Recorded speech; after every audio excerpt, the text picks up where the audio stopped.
Millions of years ago, long before cities, languages, or even fire, Africa was a land of wild beauty, endless grasslands, thick forests, and roaring rivers. It was here, under the golden African sun, that the first humans began their journey.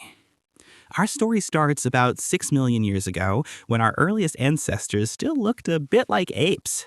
They walked on all fours, lived in trees, and survived on fruits and leaves. But then the earth began to change. The thick forests slowly gave way to open grasslands. Food and water became harder to find.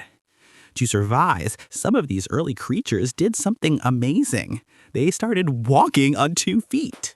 Standing tall helped them see far across the plains, carry food, and travel long distances. This was the first big step toward becoming human.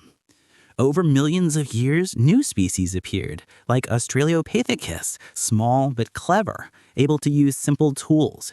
Then came Homo habilis, who learned to shape stones to cut meat and crack bones. Bit by bit, their brains grew larger, their hands more skilled, and their curiosity stronger.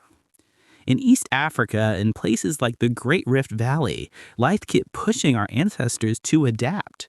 They faced droughts, predators, and tough climates. But instead of giving up, they learned, they created, and they shared. And eventually, around 200,000 years ago, a new species appeared, Homo sapiens, the first true humans. They could think in complex ways, plan for the future, and dream.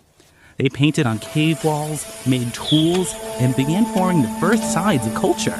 And from Africa, they started walking, spreading across deserts, mountains, and oceans until their footprints covered the whole world. Every person alive today carries that same African beginning inside them. No matter where we're from, we all share that story. Born under the African sky, shaped by time, and carried forward by the will to survive.